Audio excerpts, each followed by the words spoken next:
ويا مساء النور والسرور عليكم يا حلوين، عاملين ايه؟ يا رب تكونوا بخير وانتوا بتشوفوا الفيديو ده. النهارده روتين خفيف لذيذ لطيف، وهنعمل حاجات مختلفه وهنعمل حاجات كتير قوي في اليوم. بصراحه اليوم النهارده منجز جدا وانا انجزت فيه حاجات كتير قوي، هتعرفوا ليه كمان شويه. اول حاجه انا بدات باوضه النوم بتاعتي، انا كنت منضفاها تنظيفه عميقه من فتره كده، فكنت عايزه احافظ على التنظيفه اللي انا عاملاها لها، فالتسيحه كانت مكركبه شويه صغننين يعني مش قوي، فبدات بقى اشيل كل حاجه مكانها. طبعا انتوا لو سامعين اي دوشه فبنتي جنبي وانا بسجل، مفيش مفر يا جماعه ومفيش وقت، فانا عايزه انزل لكم الفيديو النهارده.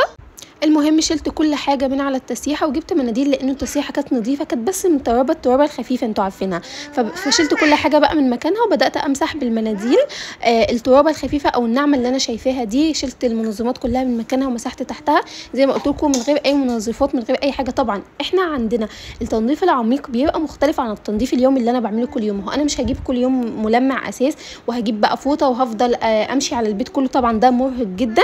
انا في حاجه اسمها تنظيف يومي وفي حاجه اسمها تنظيف اسبوعي او تنظيف عميق، فالتنظيف اليومي بيبقى مختلف تماما عن التنظيف العميق. انا نظفت معاكم اوضه النوم قبل كده تنظيفه عميقه، كنا بقى مستخدمين منظفات وحاجات، انما دلوقتي انا عايزه انضفها تنظيفه سريعه، فبالمناديل بسرعه كده هشيل بس الترابه الناعمه اللي على التسريحه عشان ما اتضايق. جيت بقى على الهدوم يا جماعه، وانا مش عارفه بجد كميه الهدوم دي بتتراكم عليا امتى. والله العظيم احنا 3 افراد في البيت، بس كل يوم بغسل، كل يوم بنشر، كل يوم بطبق. انا بجد مش عارفه كميه الغسيل دي بتيجي منين. انا عارفه يعني في كذا حاجه كده احنا بنعملها في البيت، طقوس في البيت عندنا، انا عارفه ان هي اللي بتكاثر الغسيل او بتخليها تكاثر، زي ان احنا محدش بينشف مكان التاني في الفوطه، فطبعا كل واحد بيدخل بفوطه، احنا بناخد شاور كذا مره في اليوم مثلا، فمحدش بينشف ورا التاني ابدا بالفوطه بتاعته. تاني حاجه انه الحاجه اللي بنلبسها ما يعني مثلا الطقم اللي بنخرج بيه، فطبعا بيروح في الباسكت حتى لو نظيف، حتى لو ما لحقش يتبهدل، حتى لو كانت خروجه سريعه بيتحط في الباسكت وبيتغسل، فدي طبعا حاجه بتكسر عليها الغسيل قوي. تالت حاجه ان انا عندي طفله، وطفله بتتعلم المشي وبتتعلم ان هي تروح هنا وهنا وبتفرق في دي وفي دي، شايفين طبعا فبتبهدل طبعا. الهدوم ممكن تغير مرتين 3 في اليوم. المهم بقى شايفين الدرجين دول، انا مش عارفه، كارثه يعني كارثه بجد، بنتي عامله فيهم كارثه. طبعا الدرجين دول كانوا اكتر درجين عندي منظمين في المطبخ كله، بس طبعا بنتي اكتشفت من فتره ازاي الادراج دي بتفتح. ليه؟ لان انا عندي المطبخ سوفت كلوز، يعني حاجات من بره المقابض مخفيه، فطبعا هي ما فيش مقبض تشد منه الدرج. لسه مكتشفه انه الدرج بيتفتح ازاي، فطبعا بهدلت لي درج ودشملت لي الدرج وانا بعمل فيه هنا طبعا دي فورس. طبعا انا في الفيديو ده ما منتجتش اي حاجه خالص، لان بجد هي بتتعبني في المونتاج قوي، فسبتها في الفيديو ده. احنا يا جماعه بقينا اهل واخدنا على بعض، هي طبعا بتراضي فيا قوي. السن ده بتاع سن السنتين ده اصعب سن عدى عليا معاها في مرحلتها دي. لا هما بيبيز ارحم شويه، عايزه تشوف كل حاجه، عايزه تكتشف كل حاجه، بجد صعب قوي. انا يعني هي رتبت معايا الدرج ده، رتبت معايا الدرجين، وبعد كده بعتها لماما قلت لها ما تجيبيهاش غير لما اخلص المطبخ، لان انا كنت عايزه انضف المطبخ النهارده تنظيفه عميقه، فما كانش هينفع ابدا انضف وهي بجد تحت رجلي، والله العظيم بتبقى تحت رجلي. طبعا هي عارفه ومدركه ان في كاميرا بتصور ان مامي بتعمل حاجه، فانا عايزه اشوف، عايزه اشارك، عايزه امد ايدي ابوظ كل حاجه انت بتعمليها. شايفين هنا بتعمل ايه؟ بتقفل الدرج وانا عايزه افتح الدرج، انتوا متخيلين؟ فربنا يحفظهم ويحميهم. بس بجد يعني ساعات كده الواحد، انا عايزه اخلص وعايزه انجز، لان بجد الجو حر وانا لابسه الاسدال، فعايزه اخلص وانجز بجد. شايفين انا بشيل ايديها من على الدرج وهي مش راضيه، فتحت الدرج التاني، فمغامراتنا سوا. المهم فانا بقى جيت على الدرج التاني لان برضو كانت مبهدلاه، وبصراحه يعني كارثه ان هي اكتشفت الادراج بتتفتح ازاي او بتعرف توصل لها ازاي. انا كنت الاول مبسوطه من المطبخ، دي مش عارفه تفتح حاجه، دي مش عارفه توصل لحاجه. خبط والتوزيع ده طبعا بتوزع في الكومودينا اللي جنبي وانا بسجل. لملمت بقى كل البلاستيكات اللي انا بستخدمها كل يوم واللانش بوكس وكل الحاجات اللي انا بستخدمها، وايدي بتروح عليها على طول في الدرج الاول. بعد كده بقى في الدرج التاني حطيت بقى العلب البلاستيك، الحاجات اللي انا مش بستخدمها، يعني ايدي ما بتروحش عليها على طول، لان الدرج الاول اسهل في انا طبعا علشان اسهل على نفسي الكارثه اللي حاصله في الادراج دي، فانا بشيل كل حاجه في الدرج، بمسح وبنضف، وبعد كده برجع كل حاجه في مكانها تاني. بخلي العلب اللي شبه بعضها، الاغطيه اللي شبه بعضها، كله مع بعض وكده، بخلي كل حاجه شبه بعض مع بعضها، وبعد كده برجعهم الدرج تاني، ده بيكون اسهل كتير قوي.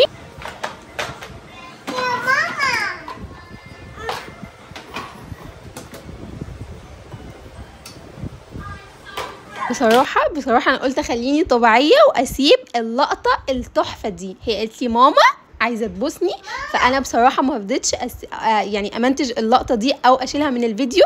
دي احلى لقطه انا صورتها في الفيديو اصلا، فعشان كده سبتها.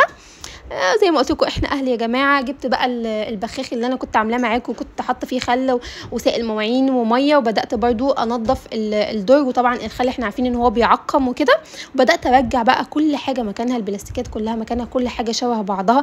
وزي ما قلت لكم الدرج التاني ده انا حطيت فيه الحاجات اللي ايدي ما بتجيش عليها كل يوم، يعني ما بستعملهاش كل يوم، مش هحتاجها كل يوم. واي حاجه كنت عارفه ان انا بستعملها كل يوم كنت بطلعها الدرج اللي فوق، حتى لو الحاجات مش شبه بعضها. اهم حاجه الحاجه اللي ايدي رايحه عليها كل يوم تبقى في الدرج اللي فوق، لان مش كل ما احتاج حاجه هنزل للدرج اللي تحت. طمنوني عليكم بقى يا جماعه، قولوا لي عاملين ايه في اجواء الباك تو سكول دي. انا لسه ما جهزتش اي حاجه، خصوصا ان انا عندي كليه وبنتي عندها نيرسي، فانا داخله على ايام ما يعلم بيها الا ربنا. انا متاكده مش عارفه بصراحه اعمل ايه في البيت، هعمل ايه في الغدا، لان انا كليتي بتتاخر قوي، بطلع من الساعه 3. فلو عندكم اي افكار نهندم بيها الدنيا كده قولوا لي تحت في الكومنت، لانه انا حاسه ان انا داخله على ايام صعبه قوي ومضغوطه قوي قوي، ومش عارفه هعمل ايه. لسه ما جهزتش لا للكليه حاجه ولا للحضانه حاجه. خلصت ترتيب البلاستيكات هنا، وكمان يا جماعه اخدت المطبخ تنظيفه من اللي قلبكم يحبها، لان المطبخ بجد انا مهملاه بقالي فتره وما بعملش فيه حاجه، فبجد اخدته تنظيفه تحفه. كمان نظفت البوتاجاز مع اني هطبخ عليه دلوقتي بس نظفته. وهنا غساله الاطباق خلصت فيها الحوامل، هطلعها دلوقتي عشان ابدا في الغدا على طول، لانه الساعه دلوقتي داخله على 3 وانا لسه ما عملتش اكل. وهنا كمان غسلت الاير فراير والمواعين اللي محتاجه تتغسل على ايدي، ومطلعه هنا لحمه مفرومه علشان هعمل النهارده غدا. النهارده هيكون مسقعه باللحمه المفرومه، ودي اول مره انا اعملها، بس مش عارفه شفتها بتتعمل كتير قوي فقلت ليه لا نجربها النهارده.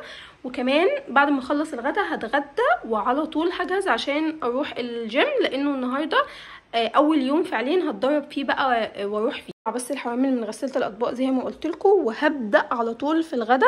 بصراحه مش عارفه اذا كنت هسوي معاكم الغدا ولا لا، لان انا متاخره قوي وانا معادي في الجيم، يعني المفروض اروح 5:30 6 كده، فانا عايزه اخلص بسرعه اعمل الغدا واجهز وناكل واكل بنتي والحوارات اللي انتوا عارفينها دي كلها. فيلا بينا. اخر ما توصلت له قطعت بطاطس وبحمرها دلوقتي.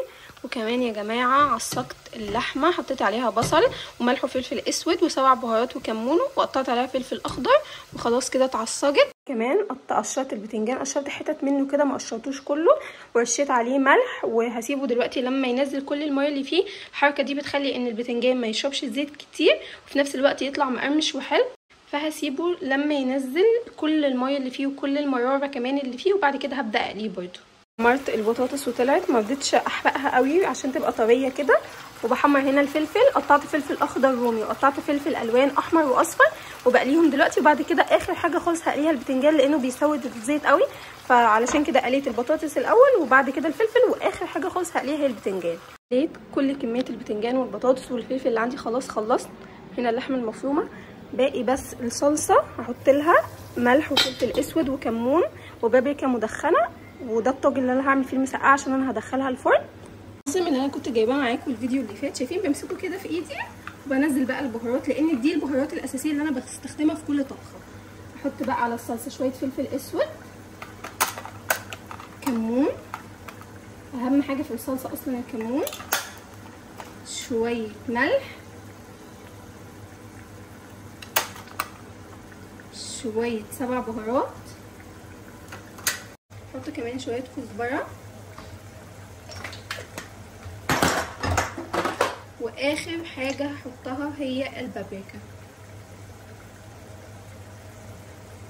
بقى ده كله مع بعضه، وبعد كده هسيبها تغلي شويه صغيرين وهبدا بقى ارص الطاجن. اخر حاجه بقى جبت الطاجن، وبعد كده بدات ارص البتنجان الاول، رصيت راس البتنجان، بعد كده هحط لحمه مفرومه، بعد كده هحط البطاطس والفلفل. والاكله دي يا جماعه من احلى الاكلات اللي ممكن تعملوها، جربوها. انا بقالي متجوزه 5 سنين، دي اول مره اعمل الاكله دي. حطيت زي ما قلت لكم البتنجان، وبعد كده حطيت اللحمه المفرومه. هي اي نعم خطواتها كتير قوي، والمره الجايه انا قليت المره دي في الزيت، قلت ما جودش فيها قوي، فعلشان قليتها في الزيت فبجد كانت تقيله قوي قوي. فالمره الجايه ان شاء الله لما اعملها هقلي كل حاجه في الاير فراير.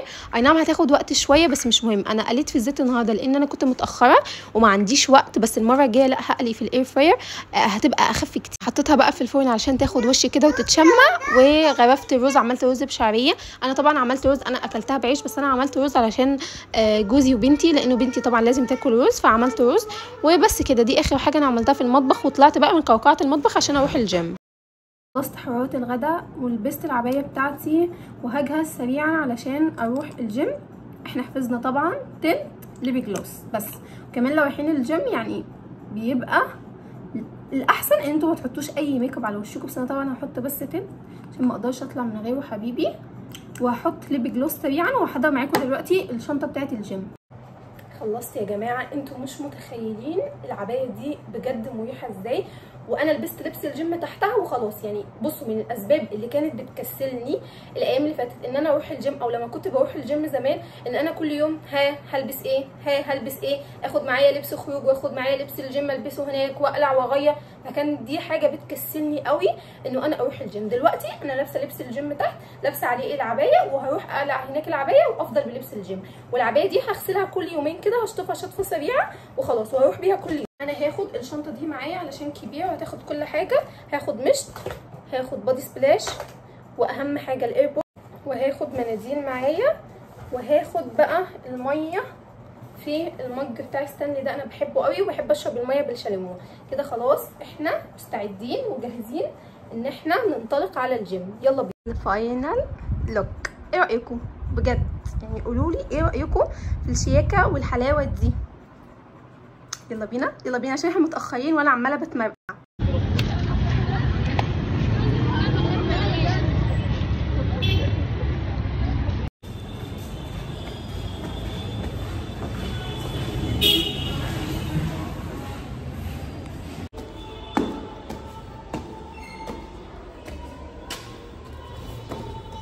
خلصت، انا فخوره بنفسي عشان انا لعبت النهارده كويس. طبعا الاضاءه زي الزفت هنا في مدخل الجيم فمش مهم يا جماعه.